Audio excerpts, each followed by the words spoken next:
Hey everybody, welcome to the video. We're out west once again as NASCAR finishes up its West Coast swing before heading off out east to Atlanta for the newly configured Atlanta Motor Speedway. But we were at another desert this weekend as we were at Las Vegas last week, now taking on the Ruoff Mortgage 500 at Phoenix Raceway. This will take place on Sunday, March 13th at around 3:30 p.m. Eastern. And we will be at our first short track of the season if you want to exclude the Busch Clash, which was more of an expedition race. We only had half the field, so I'm not really counting it, but you guys know me, I love short tracks. Now Phoenix is not the shortest track out there. It's still 1 mile in length, but still designated as a short flat track, which does get me quite excited because these are some of my favorite track types, especially with these new cars, which really has presented us some fantastic racing so far this season. As it's allowed some maybe more so mid-pack drivers like Ross Chastain. I'm really going to classify Tyler Reddick as a mid-pack driver, but he's typically more of a guy that's competing for top 10s. You also have Chase Briscoe, Eric Jones, all guys that have shown they can compete so far this season, so it's really nice to see some added parity throughout NASCAR instead of the same old faces up front each and every single week. And if you are brand new here, my name is Chris Pennell. I break down the NASCAR DFS slate each and every single week. I also go live on my own channel, answering all the questions you guys may have on Sunday morning/afternoon. I'm also part of the Awesome YouTube channel and do work over there on the website if you want to check that out. And you can always find me on Twitter at ChrisPennell16 and CPenn16 over on Instagram. And if you do end up enjoying any of the free content that I put out in this video, all I ask in return is if you can just leave a like on the video, subscribe to the channel if you haven't yet already, turn on the notification bell so you don't miss out whenever I post new content, and leave a comment down below agreeing, disagreeing with anything I say, or if you just want to say hi or tell me I suck, you can certainly do that as well, but any little bit helps. I truly do appreciate it. And if we could get over 350 likes on this video, that would be absolutely awesome. I asked for that last weekend. We got nearly 500 once again, so maybe I'm putting the bar too low, but the NASCAR DFS community over on this channel is absolutely incredible, so I do appreciate all the support you guys give me each and every single weekend. And if you want to take that one step further and become an official member over on Patreon, we got around a couple hundred people over there, great community, Discord popping 24/7, lots of extra content, including projections, ownership projections, which I personally feel are the best in the industry, my own optimizer, which is fully customizable, 150 lineups, can do whatever you want, upload it right to DraftKings, got my breakdown article, the price picks projections, and my entire NASCAR model, which includes rankings, simulation scores, and whatnot. So lots of extra stuff over there. So if you are interested, link is down below beside the orange bubble. You can't miss it. That's enough for the plugs. Let's get right into the preview of this week's race. And really quick, the live stream this weekend, same as usual, probably going to be around 11:30 a.m. Come in, ask all the questions you want. Just really there to come in, hang out, and have a good time with you guys before the race and before I head over to the Osmo live before lock, which will be at 2:30 p.m. Eastern. I think I'm on with Jason this time, but I guess I will have to double check that. And as always, the DraftKings contest, just leave your DK username down below,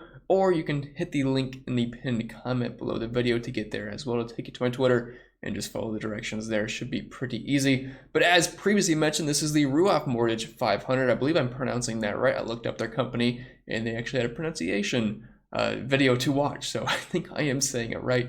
This is at Phoenix Raceway. It is a short flat track, 1 mile in length. There's your outline of the track. It's got the big dog leg there.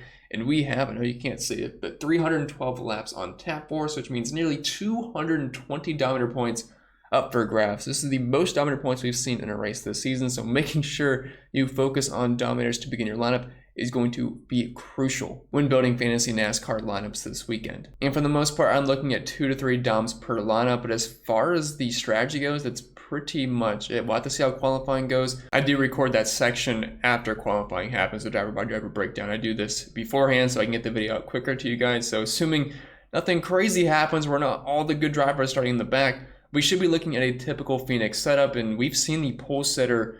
Got to keep in mind the past couple of races at Phoenix have been for the championship, so the guys starting in the top 4 are pretty much going to stay there the entire race, but I believe 4 of the past 6 races, the pole sitter has been the optimal lineup. So guys that start up front typically tend to lead a lot of laps here. And you can see that in the starting position track stats, which I do have on the spreadsheet. It's just the guys that start up top are the guys that typically score the most points, pick up the most lap side, fast laps. Don't be afraid to stack up the front row. We'll have to see again how qualifying and practice goes, but targeting drivers starting closer to the front has been typically the way to go here at Phoenix as far as dominators go. Okay, so qualifying and practice just wrapped up a couple minutes ago. So some of these numbers are going to be very fresh in my mind. So this is my first gut reactions on these drivers and what their salaries are based off of everything.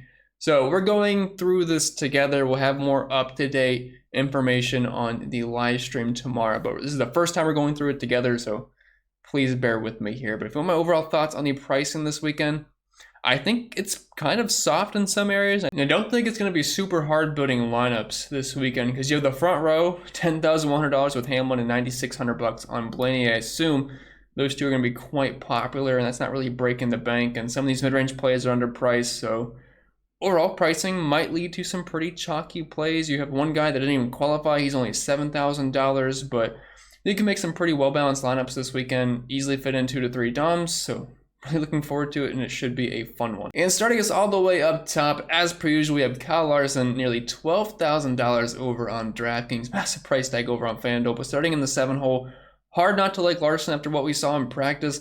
I'm never really huge on Larson at short flat tracks, but this is one of the bigger short flat tracks that we have. And you could also look at Nashville last season, which is about 1.3 miles in length, shorter flat track. Dominated and won that race, and he is the most recent winner here at Phoenix. Got to keep in mind that was the championship race, and if my mind isn't deceiving me, I believe he was fast last year at Phoenix, but he kept going to the rear and had to keep going through the field. I'm not 100% sure on that, so do not fact check me, but I'm pretty sure that's what I remember happening in that race. But he was fast in practice, and I'm not going to ignore that. I mean, the cars we've seen that are fast in practice on Saturday have been fast during the race for the most part. The past 3 weeks, excluding Daytona, because I don't care about practice there.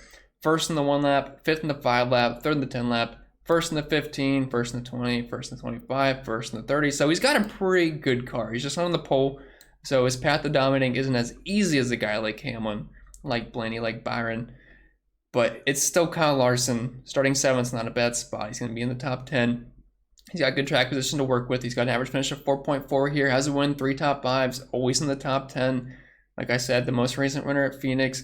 Although last year at the short flat tracks, while his numbers were very solid, just wasn't as quite the dominator of guys like Chase Elliott, Denny Hamlin, but still overall very, very strong. So I do like Kyle Larson. Not sure if I'm going to get there in cash games at that price point because he is not a locked lead laps, and it's not like he's been a complete dominator so far this season, so I think he will run well. I'm just not sure I'm going to get there in cash games because of the price point. Dropping down to Kyle Busch, $11,200, starting in the 11th spot. Definitely will pick up some ownership after what he did last weekend, and starting at 11th, you do get some PD upside. But Kyle Busch was a guy, I didn't really play at these track types last season. I realized a lot has changed since then. We're no longer in the 550 or 750 package, so obviously things are different.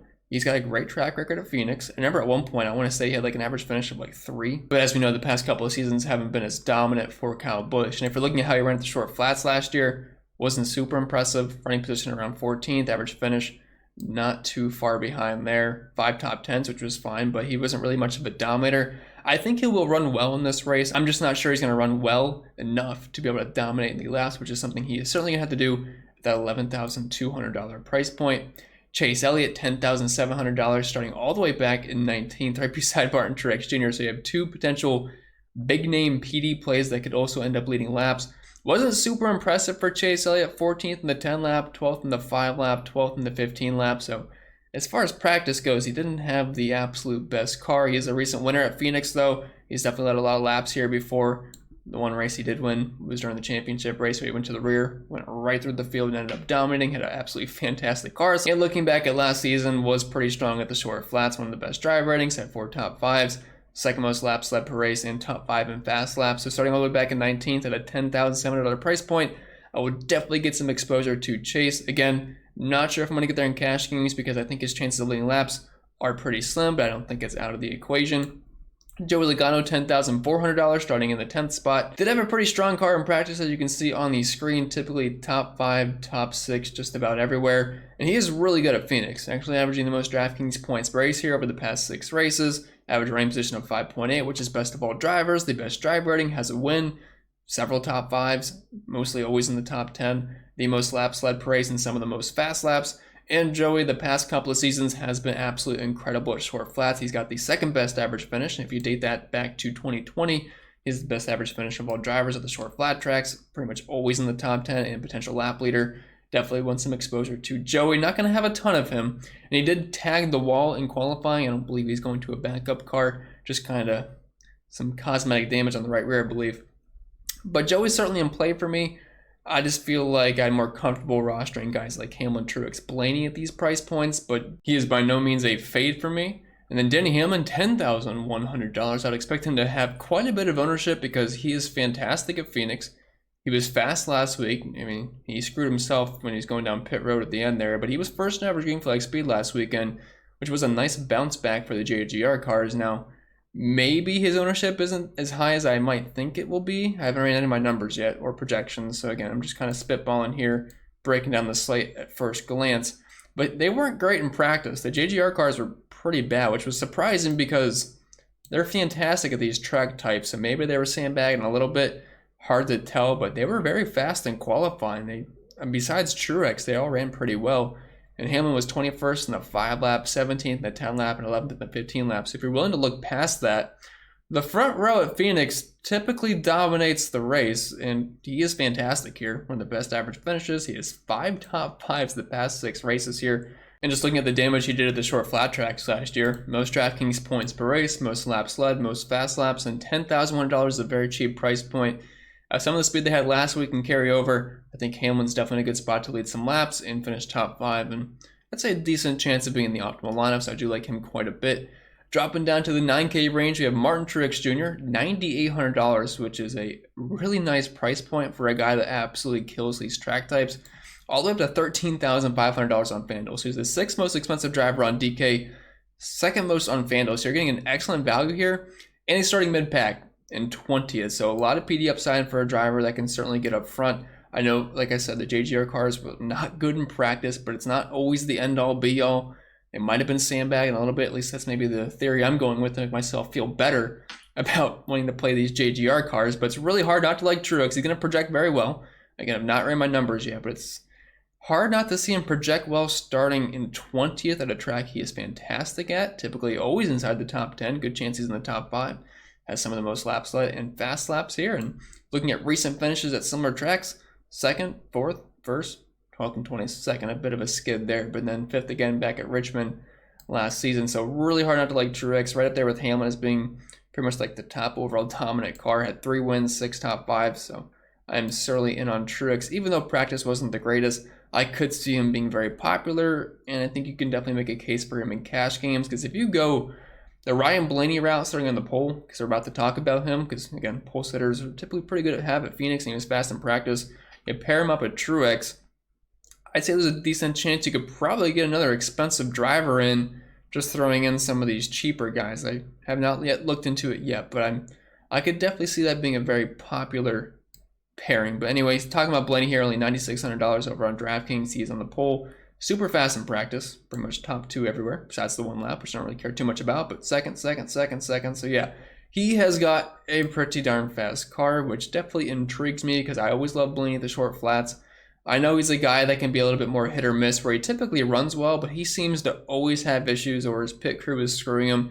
There's always something with Blaney, so you have to kind of factor that in, but at Phoenix, I mean, 50% of the time the past 6 races, he's been inside the top 5, typically always inside the top 10. Has some laps led around 30-some laps in each race last season, even in the championship race when the top dog cars are supposed to be the only guys up front. So Blaney is certainly someone I am looking at here at Phoenix, and starting in the pole, I would expect some pretty heavy ownership, and he's getting I like Blaney anyway. Price is a little bit too low, but he's going to get the pole bump, which is always a bump in ownership, and he's going to get the practice bump. So I would expect a pretty chalky Blaney, but as of right now, I would most likely play him in cash games. William Byron, $9,400. He's starting in 3rd. Byron and Blaney were the 2 fastest cars in practice, and if you're a believer in the practice times this year, well, you should definitely have interest in both these drivers, 1st in the 5 lap, 1st in the 10 lap, and then 3rd the rest of the way through. So yeah, Byron definitely has a fast car, and while he doesn't have the best track record here at Phoenix, it's hard to bet against a Hendrick car that was super fast in practice, and a little bit hit or miss at these short flats, but he certainly has upside to be a top 5, top 10 car with fast laps mixed in, especially in a Q spot of 3rd. Could certainly get some laps led, especially in stage 1 if Blaney doesn't come out strong. And same for Denny Hamlin. So definitely like William Byron, but probably more of a tournament play. But he's certainly a great pivot off of Ryan Blaney chalk if you're not playing cash games.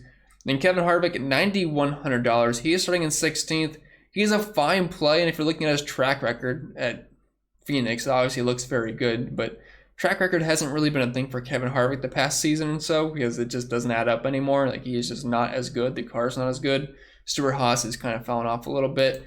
Practice was fine, top 10, top 5 in most cases. It's just starting 16th. I just don't think he's going to lead laps. I'd rather play Byron Blaney. I'd rather play Kurt Busch. I just feel like there's more upside with these guys. So while Harvick is playable, just probably not someone I'm going to get to. And if you look at last season's numbers as far as dominating goes in this package, it was a little bit better than what he did at the intermediate tracks, but we're talking 8.5 laps led per race and 13.6 fast laps, which basically came in 2 races, I believe, in New Hampshire and the Bristol night race. If you remove those, he is just not a dominant car these days. Might get a top 10, but I'm not sure that's going to be enough at $9,100 to be in the optimal lineup. And dropping down to the K range, we have Kurt Busch, a little pricey here, $8,900, starting in 15, so it's not like we have massive PD upside here from Kurt once again. He started 37th and 31st so far this year, so we're getting him about half that now in 15th. And like I said, the Toyota cars weren't super impressive in practice. I'm not gonna make that scare me too much. Was 9th in the 5 lap, 15th in the 10 lap.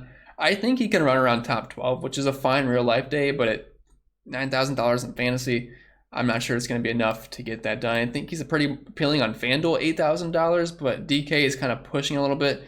Probably a guy I get some exposure to, only because I don't want to completely fade the guy because he has top 5 upside, but not going to be huge on Kurt Busch and not going to get there in cash games, obviously.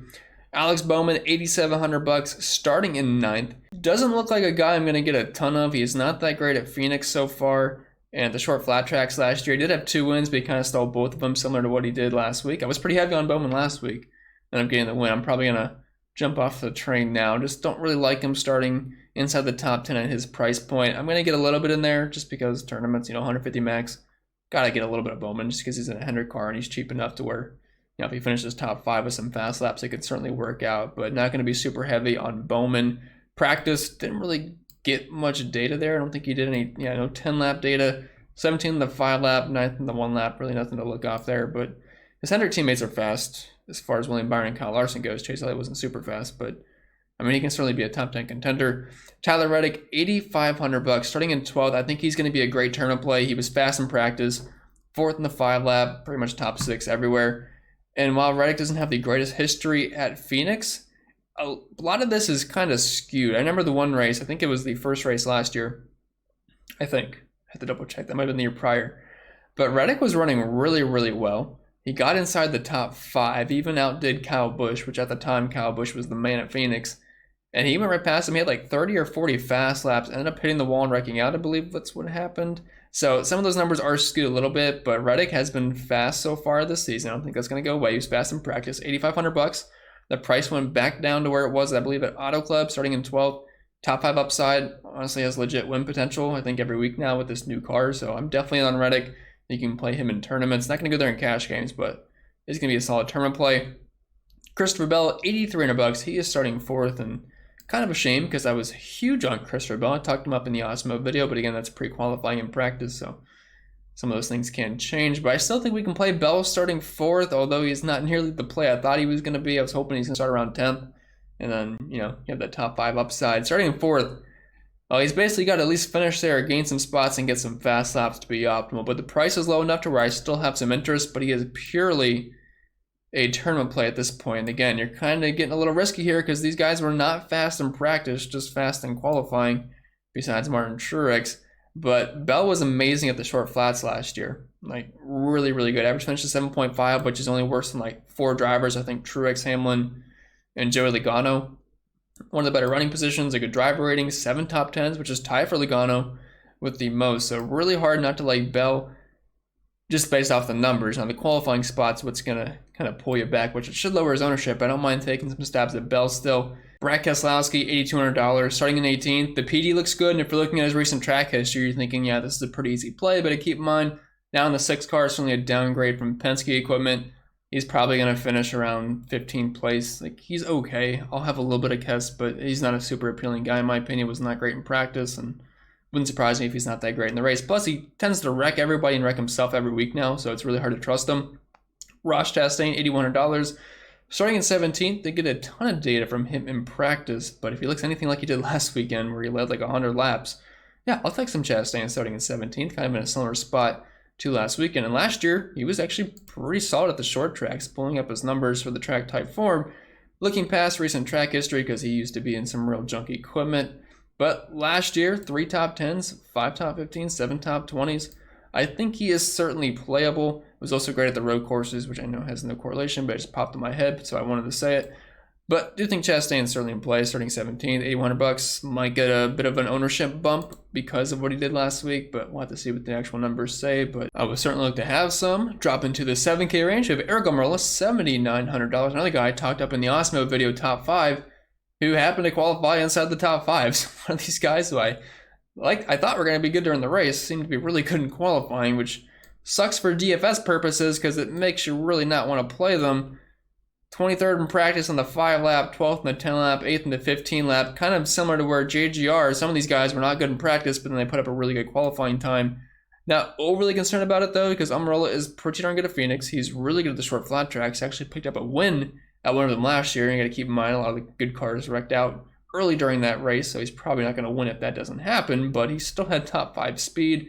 But like I said, pretty good at Phoenix. Average finish of 10.7. Running position not too far behind. 3 top 10s, 5 top 15s. And looking at a short flat track, finishes exactly last year.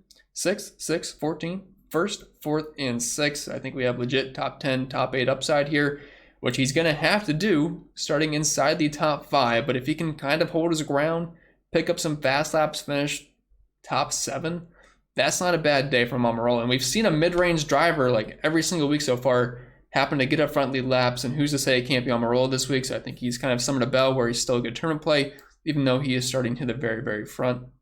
Austin Cindric, $7,700, starting in 8th. If you look at his Xfinity numbers at shorter flat tracks, very, very good. So I'm definitely in on some Cindric here. He was fast in practice, fast in qualifying, 7th in the 5 lap, 4th in the 10 lap, and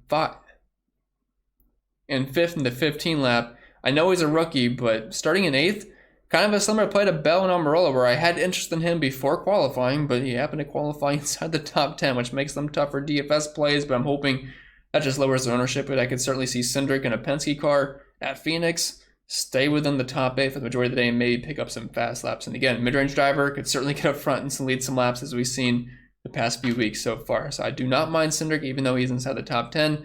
None of these guys are cash game plays, but they are viable in tournaments. Austin Dillon, $7,600, starting in 13th. Really cheap over on FanDuel, only $6,300. Wasn't fast in practice. Not that great at Phoenix, but at short flat tracks, they're pretty much everywhere. Austin Dillon always has top 15 upside. He's always a boring play, so if you want a boring play that could maybe finish to the top 15, Austin Dillon's your guy. The problem is he's starting 13th, so you're not getting a lot of leeway there. So I'd expect him to have some pretty low ownership. Not in love with him. He's just the guy you get to be different in tournaments. Eric Jones, $7,400. Kind of similar to Austin Dillon, where he's pretty cheap over on FanDuel. These are basically the two same plays. Like Eric Jones has showed some speed. He did wreck out last week early on, but he looked pretty darn fast. I believe he was inside the top 12, top 11 before that wreck. Obviously, he was really fast at Auto Club. He'll probably be decently fast again, but the price tag and the qualifying spot isn't going to be super enticing, but I don't mind getting to some Jones as long as the speed shows up again. Didn't get a ton of practice data from him. 29th in the 5 lap, but not going to put too much into it. Then you have some two pretty chalk drivers here. AJ Almandinger, $7,200, starting all the way back in 29th, was 11th in the 5 lap and 16th in the 10 lap. Not a ton of practice data there, but he's in a colleague car. And they've shown they have top 20, top 15 potential through the first 2 weeks, and Dinger's a good driver. He has Cup experience. Starting nearly 30th, I would certainly play him in any format. Do like the Dinger quite a bit. And then Ricky Stenhouse, $7,000. He is your cash game lock of the week, starting in the very back. Did not make a qualifying run. I forget what the issue was exactly. I want to say it was something with an engine issue, but he has top 15, top 20 upside, starting in the very back, only $7,000.